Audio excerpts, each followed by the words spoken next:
नहीं हो रहा है। अभी वक्फ बिल सदन से पास नहीं हुआ। जेपीसी कमेटी ने सरकार को कई बदलावों का सुझाव दिया है, लेकिन all India Muslim personal law board ने दिल्ली के जंतर मंतर पर आज विरोध प्रदर्शन किया। इतना ही नहीं, इस धरना प्रदर्शन में ओवैसी की पार्टी AIMIM भी शामिल हुई। ओवैसी खुद जंतर मंतर पर धरने में शामिल हुए। वहीं मुस्लिम पर्सनल लॉ बोर्ड ने चेतावनी देते हुए कहा, अगर इसे वापस नहीं लिया गया तो बड़ा आंदोलन किया जाएगा। नए वक्फ संशोधन विधेयक से मुस्लिम संगठनों में नाराजगी है। मुसलमानों का कहना है कि कानून वक्फ संपत्तियों के अधिकारों को कमजोर करने और प्रशासनिक ढांचे में सरकार का सीधा दखल बढ़ाने की कोशिश है। और इस वक्त हमारे साथ लीगल एडिटर आशीष सिन्हा न्यूज रूम से जुड़ गए हैं। आशीष, जिस तरह से अब लगातार बवाल बढ़ता जा रहा है वक्फ बोर्ड को लेकर, फिलहाल क्या कुछ तस्वीरें दिख रही हैं? क्योंकि कहीं ना कहीं हिंदू भी विरोध कर रहे हैं और मुसलमान विरोध कर रहे हैं और हिंदू चाहते हैं कि जल्द से जल्द इस बिल को पास किया जाए। देखिए, आज दो तरह के विरोध जंतर मंतर पर देखने को मिले। एक जो वक्फ बोर्ड के समर्थन में था और एक जो वक्फ बोर्ड के खिलाफ था। यानी जो नया संशोधन आ रहा है उसके खिलाफ का एक हमें प्रदर्शन देखने को मिला और एक उसके समर्थन का।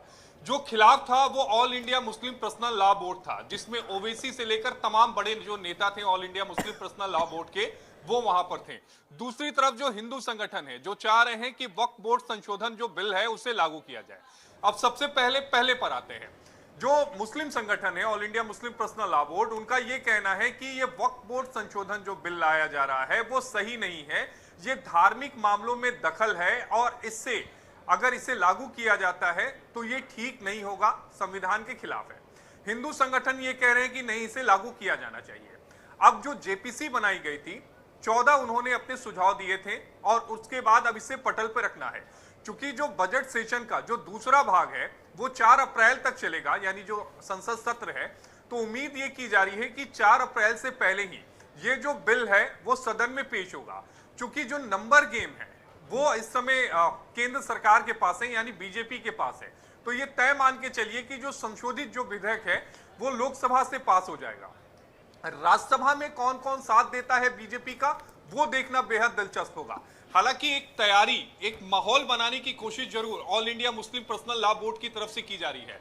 आपको ध्यान में होगा कि इससे पहले भी all India Muslim personal law board की तरफ से जब यूनिफॉर्म सिविल कोड को लागू करने की बात हो रही थी, चर्चा हो रही थी, तब जनमत संग्रह कराया गया था और बहुत सारे उनके पास रिस्पॉन्स आए थे।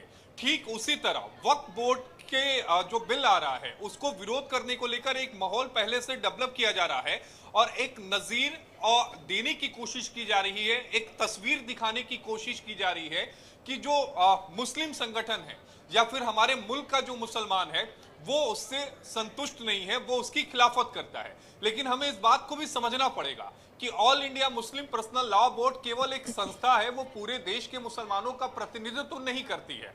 तो उनका विरोध हुआ, बहरहाल सदन में जाएगा, सदन में क्या कुछ होगा ये भी देखना होगा। लेकिन हाँ, अगर ये कानून बनता है, ये सदन के पटल से पास होता है, तो जाहिर तौर पर जो देश के अलग अलग अदालतों में 17,000 के करीब मुकदमे चल रहे हैं, उन मुकदमों पर भी असर पड़ेगा, उनकी संख्या भी कम होगी और किसी भी प्रॉपर्टी को यह कह देना कि यह वक्फ की प्रॉपर्टी है, क्लेम कर देना और फिर वक्फ के ट्रिब्यूनल में जाना और उस फैसले को किसी अदालत में चुनौती ना दे पाना, यानी हाईकोर्ट ना जा पाना, वो सारी चीजें खत्म हो जाएंगी। तो मुझे लगता है कि एक बदलाव बहुत बड़ा होगा और इसी बदलाव को दूसरे ढंग से पेश किया जा रहा है, धर्म का नाम दिखाकर, और ये बताने और समझाने की कोशिश की जा रही है all India Muslim personal law board की तरफ से कि ये धार्मिक मामलों में दखल है, जबकि सरकार की तरफ से ये बिल्कुल साफ कर दिया गया है कि ये धार्मिक मामलों में दखल नहीं है। कुछ प्रावधान में बदलाव हो रहे हैं और ऐसा नहीं है कि पहली बार हो रहा है। 1996 में हुआ, 2013 में भी हुआ।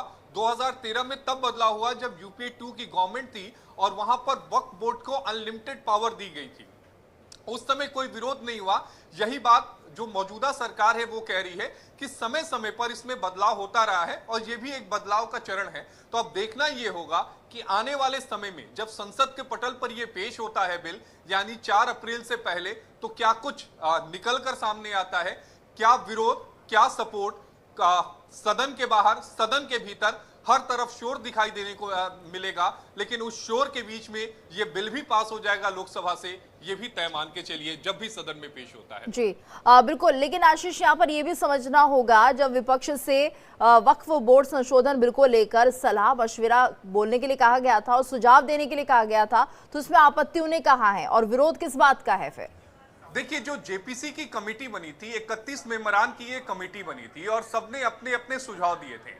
जो विपक्ष के जो सांसद थे, उनका ये आरोप है कि हमारे सुझाव को दरकिनार कर दिया गया और हमारे सुझाव को सही तरीके से उसमें शामिल नहीं किया गया। जबकि आपको ध्यान में होगा कि ये जो बिल है वो पिछले सत्र में ही लाया जाना था, यानी शीतकालीन सत्र जब चल रहा था उस समय इस बिल को पेश होना था। तब उस समय विपक्ष के जो मौजूदा सांसद थे, जो जेपीसी के मेंबर रहे थे, उनकी तरफ से ये कहा गया स्पीकर साहब से कि हमें थोड़ा समय दे दिया जाए, क्योंकि अभी हमें यूपी जाना है, हमें अभी पश्चिम बंगाल जाना है, हमें अभी देश के दूसरे हिस्सों में जाना है, वहां के वक्फ बोर्ड के सदस्यों के साथ मुलाकात करनी है, जमीन का आकलन करना है और उसके बाद हम अपनी कोई डिटेल रिपोर्ट जो होगी वो हम अपनी देंगे। उस समय जो जेपीसी का टेन्योर था वो 3 महीने के लिए बढ़ा दिया गया था, बजट सेशन के लिए बढ़ा दिया गया था। जब बजट सेशन का पार्ट 1 हुआ तब इस रिपोर्ट को स्पीकर साहब को दिया गया। अब संशोधित जो विधेयक है वो पेश किया जाएगा 4 अप्रैल से पहले, क्योंकि 4 अप्रैल तक ही इसका समय है। तो अब देखना यह होगा कि जब संसद के पटल पर पेश होगा तो किस तरह की बातें निकलकर सामने आती हैं और बिल में क्या कुछ प्रावधान किए गए हैं वो भी चीजें निकलकर सामने आएंगी, क्योंकि अभी जो भी जानकारियां चल रही हैं वो सूत्रों के माध्यम से हैं। लेकिन अगर 14 बदलाव किए गए हैं तो वो बदलाव क्या है ये भी देखना होगा। बिल्कुल, धन्यवाद आशीष इस पूरी जानकारी के लिए। तो देखना होगा कि आखिर क्या बदलाव किए गए जब ये बिल सदन के पटल पर रखा जाएगा। वहीं वक्फ बोर्ड को लेकर AIMIM चीफ असुद्दीन ओवैसी ने क्या कुछ कहा है वो भी सुनिए। कल कोई भी जाकर कह देगा कि मस्जिद नहीं है और कलेक्टर बोल देगा कि इंक्वायरी, और जब इंक्वायरी कलेक्टर ऑर्डर करेगा इस बिल के कानून के तहत, इस बिल के तहत, तो जब तक कलेक्टर की इंक्वायरी नहीं होती वक्फ की प्रॉपर्टी नहीं रहेगी। यही होगा ना। अगर आपकी मस्जिद है, कोई आके बोलेगा मस्जिद नहीं है, कलेक्टर को कंप्लेंट दे दिया, कलेक्टर इंक्वायरी ऑर्डर करेगा, इंक्वायरी तक जब इंक्वायरी ऑर्डर करेगा तो वो मस्जिद ही नहीं रहेगी, वक्फ नहीं रहेगा। हिंदू धर्म में, सिखों के धर्म में, जैन धर्म में, बौद्ध धर्म में उनके जो मजहबी बोर्ड्स हैं उसमें तो कोई उन्हीं का मजहब का नहीं बन सकता है। यहाँ पर आप कैसे बना रहे हैं फिर, और ज्यादा बना सकते हैं क्या? इससे वक्फ को बचाने का कोई ताल्लुक नहीं है। और वही वक्फ संशोधन विधेयक पर जेपीसी के अध्यक्ष जगदम्बिका पाल ने प्रदर्शनकारियों को नसीहत देते हुए कहा, जब बिल सदन से पास नहीं हुआ है तो ऐसे में प्रदर्शन करना गलत है। ये केवल सियासी तौर से विरोध हो रहा है। अभी तो एक्ट भी नहीं आया। हमने अपनी रिपोर्ट 428 पेज की दी है, उसके आधार पे सरकार उसको अप्रूव करके सरकार उस पर अमेंडेड जो 44 संशोधन पहले थे, अब उसको जो हमने हमारी रिपोर्ट पे हमने 14 अमेंडमेंट्स किया, उसके आधार पे एक अमेंडेड बिल आएगा। उस बिल को पास होने के बाद इनको कोई बात कहनी चाहिए। इसका मतलब है कि बिल अभी आया भी नहीं, कानून बना भी नहीं। किस सवाल पे आज जंतर मंतर पे all India Muslim personal law board हो, जमायत उलमा हिंद हो या ओवैसी की पार्टी AIMIM हो या विपक्ष की पार्टियों को नेताओं को बुलाया जा रहा है? ये केवल सियासी तकरार है, लोगों के मन में गुमराह किया जा रहा है। सरकार के प्रति केवल एक विरोध करने के लिए कहा जा रहा है, अन्यथा ये कानून जो सरकार लेकर के आई थी और जेपीसी को सुपुर्द हुआ था वो एक बेहतरी के लिए। लोग कह रहे हैं जंतर मंतर में बैठ के साहब हमारे अख्तियार डीएम को दे दिया जाएगा। All India Muslim personal law board के खिलाफ हिंदू संगठन भी प्रदर्शन पर उतरे। उन्होंने क्या कुछ कहा ये भी सुनिए।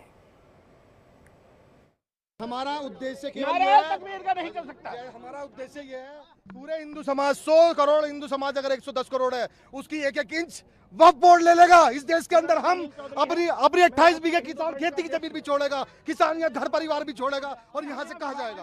भारत छोड़ के हम कहाँ जाए?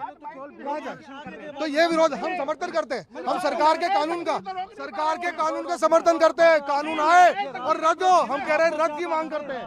हम जेल जाने को तैयार हैं, पुलिस अरेस्ट कर ले, सरकार जेल भेज दे, लेकिन हम अपना हक नहीं छोड़ेंगे।